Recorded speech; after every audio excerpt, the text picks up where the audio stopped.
You ever watch a Marvel reboot and think, wow, they finally did it? They made mediocrity look gorgeous. Well, that's Fantastic Four First Steps.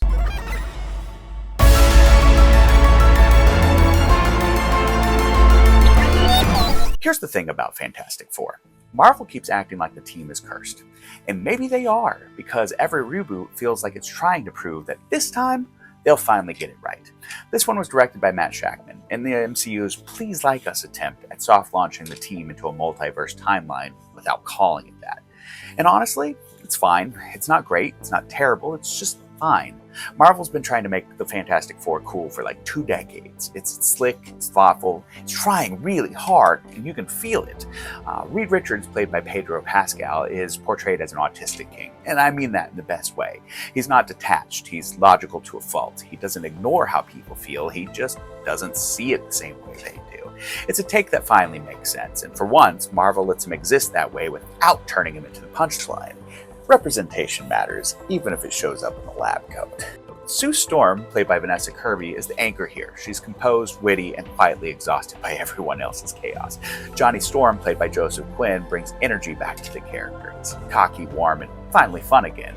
And then there's Ben Grimm, played by Ebon Moss-Bachrach, the heart of the team, or at least he should be. Here he's treated like a passenger on his own journey, underused, underwritten, and mostly there to remind you he exists. Justice for Ben Grimm. He's the emotional core of the group, the beating heart of a boulder, and they gave him, what, 7 lines? I've seen background extras with more character development.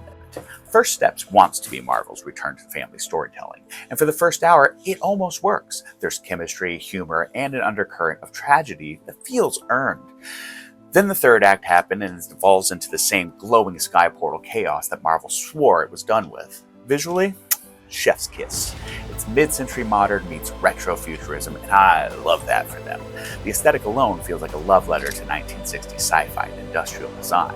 But for all its beauty, it still plays it safe. First Steps focuses more on the people than the powers, which sounds great in theory until you realize that somehow it makes you care less about both. If you shine a spotlight on a team this bright, you should see their souls, not just their shadows.